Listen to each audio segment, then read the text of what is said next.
The Pickleball Show is brought to you by PBX Club. PBX stands for Pickleball Excellence. Join today and get the latest pickleball tips and strategies, news and opinion. Save money on paddles and other equipment with coupon codes to online pickleball retailers. Get travel discounts to tournaments and a whole lot more. How much does it cost to become a PBX Club member? Well, it's free. Just go to freepbxclub.com. That's freepbxclub.com. There's even a link in the show notes for this episode. freepbxclub.com. PBX Pickleball Excellence. Join the club. It's free. This is Coach Mo from pickleballcoach.com. And here's the host of the Pickleball Show, Chris Allen. Thank you, Coach Mo, and welcome to the show dedicated to helping you play better pickleball while having even more fun and meeting new friends who share your passion for this great sport. My name is Chris Allen, and I have been looking forward to talking to this gentleman since we started the podcast at the beginning of the year. He is a popular instructor down in the Villages, Florida, and he also has written what I think to be the best free resource of pickleball tips that you can ever find. It's at pickleballstars.blogspot.com.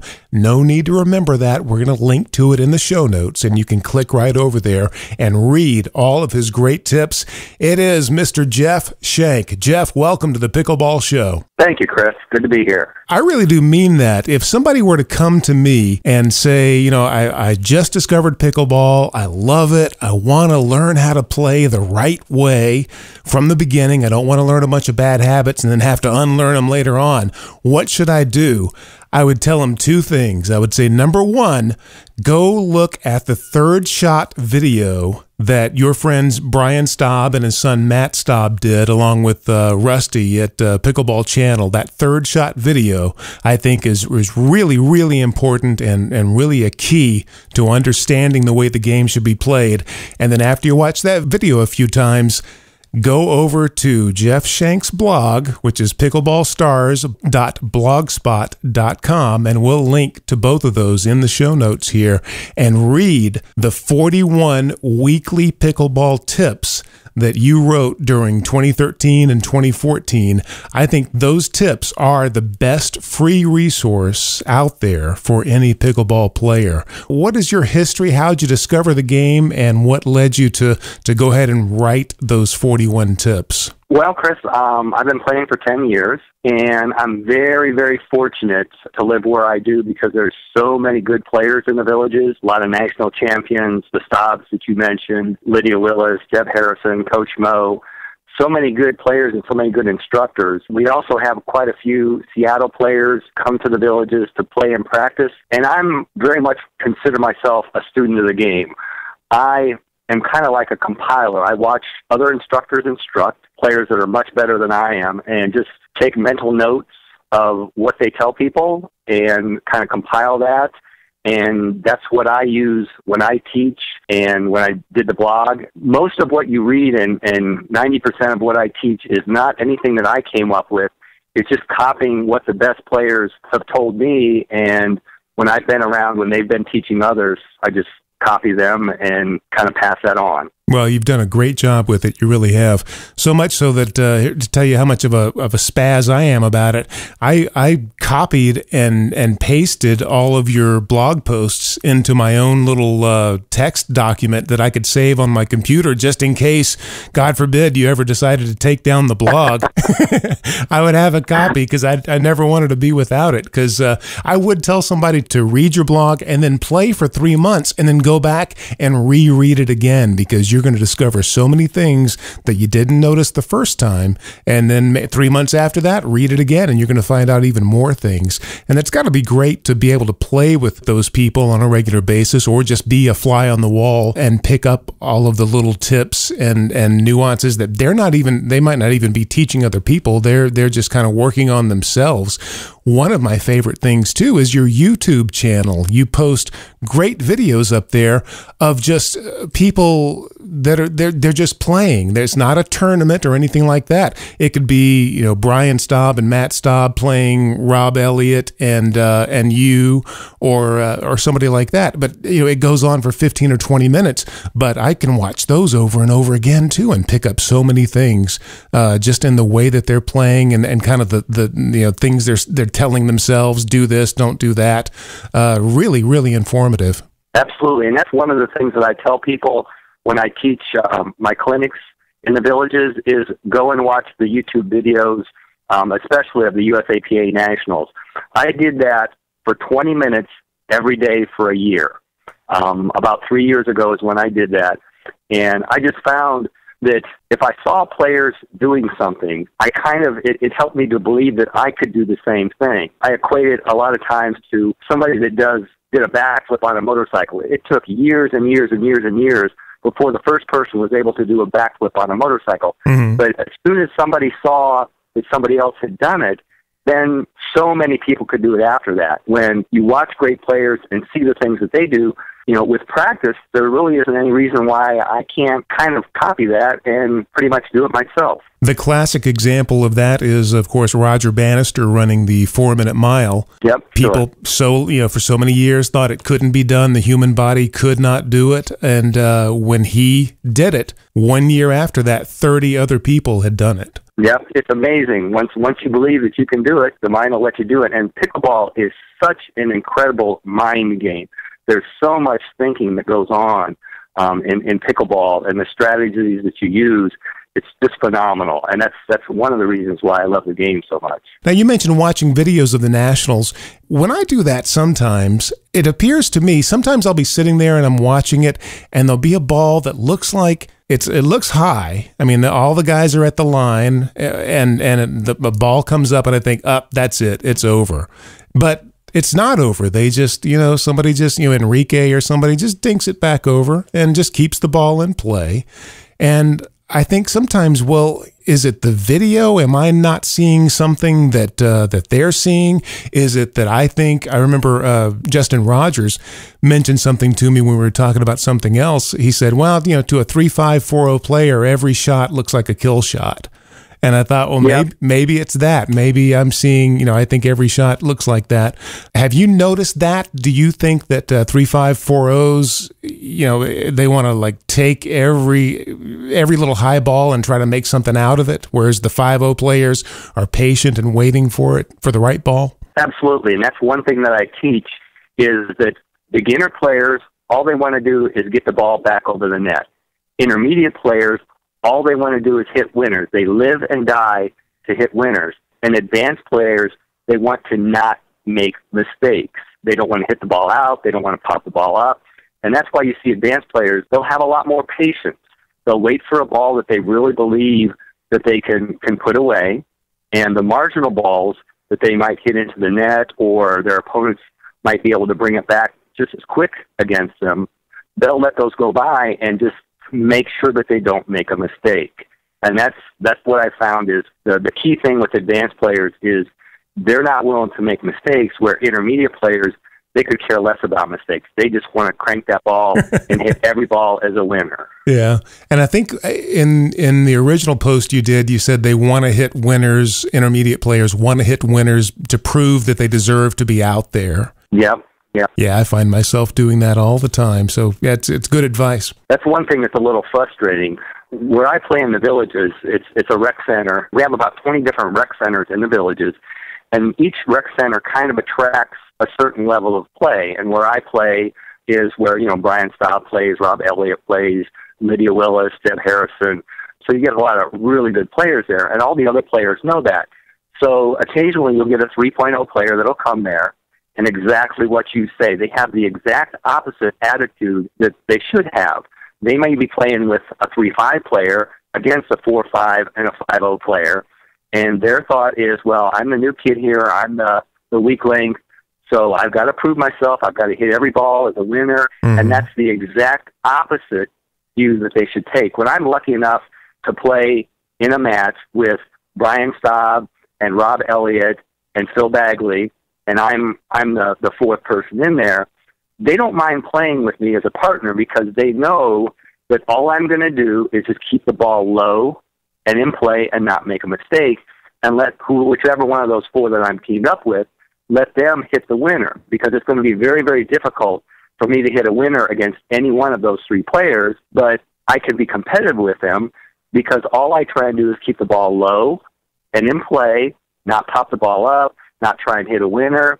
That way, it gives my partner time and opportunity to actually do some damage against them. And that's the philosophy that the 3-0 should have when they come to play with much better players, is not try and prove themselves, but just keep the ball low and in play. Good advice and words that I need to heed a lot more often. So, yeah, thank you for that. Now, one thing you did mention in the blog, in one of your posts, you said that, or you relayed something that Tim Nelson told you. He said that the only difference between a 4.5 and a 5.0 is thinking, is shot selection. There's no real, physical difference in terms of, skill level or being able to hit the ball harder or anything like that, or place the ball better. It's just shot selection. And yep. I've been struggling so much. I guess it's sort of a kind of a love-hate relationship with drilling that I have, because I know that you advocate drilling on at least a weekly basis, and I think that makes good sense. But part of my frustration is I'll drill and do things, and then when I go play, I think, well, great, I just hit the wrong shot really well. Sometimes I think to myself, well, why even bother drilling until you learn shot selection, until you can make better choices? How do you learn shot selection? You can't drill shot selection. What do you do to learn those things? That's true. I mean, I go to a practice session once a week. My wife goes to practice sessions twice a week. And there's two ways that you can get better in pickleball. You can hit better strokes, or you can implement better strategies. And that's why when I teach clinics, I very much emphasize strategies, because I think you can get much better quickly by just implementing better strategies. The choices that you make on the court is what makes you a better player. Choices like, am I going to dink that ball? Am I going to take the pace off of it when they hit it hard at me? Am I going to keep the ball low and in play? Am I, when the ball comes down the middle, am I going to stretch way over for it with my backhand? Or am I going to let my partner, who's 2 steps behind me, take it much easier with their forehand? Those are very, very quick choices that you have to make. My wife is a great example. I like to use her, because when we do drills, when she stands in the middle of the court in no man's land, and I hit a ball relatively hard right at her, she's very good at taking the pace off. We call resetting the point. If you watch Brian and Matt Staub, they're perfect examples of that. When you hit the ball hard at them, and they're away, especially a couple feet away from the non-volley zone line, they're very good at taking the pace off and just dropping it back into the kitchen. Mm-hmm. And when she practices that, she can do that very, very well. However, in a game, she never thinks of doing it. And I'm kind of at a loss as to how to tell people to change that. I mean, you need to know how to do it, but you also need to think while you're in the game. You need to be able to think and implement those things in the actual game itself. And I'm kind of at a loss. If anybody out there can give me the facts on that, I'd love to hear from you. I want to get your opinion on some just different elements of the game, and let's just start from the beginning, at the beginning of the game, and that would be the serve. And there's two camps, it seems like, especially in the villages. There's the Coach Mo just get it in camp, and then there's the Deb Harrison, if you've got the ball in your hand, you might as well try to do something offensive with it. Camp as well. Which one of those do you fall into or lean toward? Okay, well, to me, so much of how you play is based on who your partner is and who you're playing against. Okay? So in normal play, when I'm playing against normal human beings, I generally try and serve hard, deep for their backhand. Mm-hmm. However, if I'm playing against Phil Bagley or, somebody like that, there's no way that no matter what serve I do, I'm going to gain any huge advantage by trying anything at all with a player like that. So when I'm playing against Phil Bagley, I just try and hit the ball deep. Because you're just going to burn your arm out trying to, do spins and hard stuff, and it's not going to make any difference. Right, or I'll hit the ball out. I'm going for his backhand, so I'll hit the ball out and completely lose a serve. So there's zero risk-reward benefit in doing something like that. Mm-hmm. If you've got a good serve and you've got good control of your serve and you're able to hit it, with decent pace, like you said before, the biggest thing on the serve is to get it deep. But if you are able to have good control and good speed, there's nothing wrong with trying to put that serve where you want to put it and hope that they either come back with a weak serve or hit the serve out. Yeah, it's not like tennis. We're not talking about trying to serve aces. It's just you want to maybe add a degree of difficulty, whether it is to the backhand and it's got some pace on it. Just something to add to the degree, not just feed it to them and let them do whatever they want with it. Yep, and that's generally what I do. Is I try and when I do the serve, I'm trying to gain an advantage by hitting to the backhand or what have you. So it's not unusual for me to win 1 point a game off of my serve by doing it that way. And almost never do I go so far out that I hit the ball out. Now let's flip the ends of the court here, and now you're on the return side. Somebody serves to you. Return, obviously you want it deep. Do you try to make any offensive moves there? No, not generally on that. One of the biggest questions that I get is, Jeff, the people that I play against are all bangers. They're all intermediate players. All they like to do is hit the ball hard. What do I do when I'm playing against those people? Well, one of the things that you can do is when you're doing the return of serve, and both of your opponents are now back because they're on the serving team, one of the things that you can do is either one, return it to one of their backhands, because generally when they hit the backhand, they can't hit it with as good power or control as they can with their forehand. Mm-hmm. If you're playing against somebody that's got a really good smash from the baseline, and you're playing against somebody and the other player doesn't have quite a good a smash from the baseline, I would probably return the ball deep to the person that doesn't have quite as good a smash from the baseline, especially for intermediate players. Advanced players, when you get up to the non-volley zone and you've got two players at the baseline, it's going to be hard for them to hit a ball from the baseline hard enough to overpower two advanced players at the non-volley zone. Mm-hmm. But if you're an intermediate player, it's a lot easier to overpower those people. So that's why I say first thing is to hit it deep. Make sure you hit it deep, because if you do a weak return, even two advanced players standing at the non-volley zone can be overpowered if your opponent is able to smash that ball from no man's land. Mm-hmm. So, like I say, either to the player's backhand, to the player that doesn't have as good a smash from the baseline. But the biggest thing is to get it deep. You got to make it hit that long ball from the baseline to you standing at the non-volley zone. So serve and return, number one on both of those is deep. And then after that, yep. If you can do anything after that, that's fine, but not at the expense of deep. Yeah, it's very, very difficult to do anything on a serve return, anything offensively, unless they hit a really weak serve to you. You know, a serve that's relatively high, it drops halfway into the court, then you might be able to crank it and do something with it. But the serve return itself is probably one of the most difficult ones, as long as that serve is deep, to do anything at all offensive with it. Well, yeah, because there is that school of thought too, the high loopy serve, where it's like, hey, don't set it up to where your opponent can just stick his paddle out and use the energy that you gave him to make the return. Hit a high loopy serve and let them have to put all the energy into it and all the pace on the ball. If it's deep, right? As long as you can do that high loopy serve deep, that's a good serve. But you got to get it deep. I'll take that back. Sometimes people that really like to crank it from the baseline, if you hit it low, there's one person in particular that I play against that loves to crank that serve return really hard and really deep.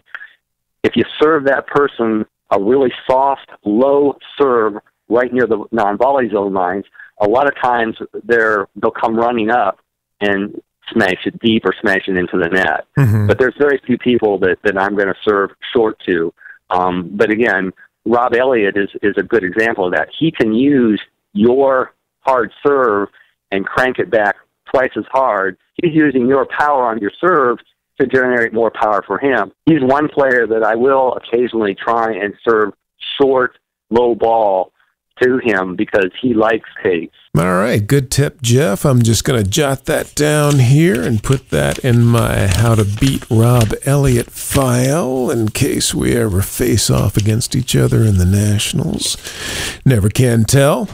All right, we've covered the serve. We've covered the return. Next up, the all-important third shot. That is coming up next week as we continue our conversation with Jeff Shank. And if you want to read Jeff's 41 pickleball tips at his blog, head over to pickleballstars.blogspot.com, and no need to remember that. We did link to it in the show notes at the bottom of this episode. You can scroll down, click on it, and head right over there. Also, have you picked up your copy of the top 10 tips from Pickleball's 3 greatest coaches? Coach Mo, Deb Harrison, Prem Carnot, all together in one quick study guide that will definitely take your game to the next level. It's free. Don't need a credit card. All you need is an email address. Head over to freepbxclub.com and we'll send it right over to you. That's freepbxclub.com. I'm Chris Allen. This is the Pickleball Show, and until next week, keep 'em low. The Pickleball Show is brought to you by PBX Club. PBX stands for Pickleball Excellence. Join today and get the latest pickleball tips and strategies, news and opinion. Save money on paddles and other equipment with coupon codes to online pickleball retailers. Get travel discounts to tournaments and a whole lot more. How much does it cost to become a PBX Club member? Well, it's free. Just go to freepbxclub.com. That's freepbxclub.com. There's even a link in the show notes for this episode. freepbxclub.com. PBX Pickleball Excellence. Join the club. It's free.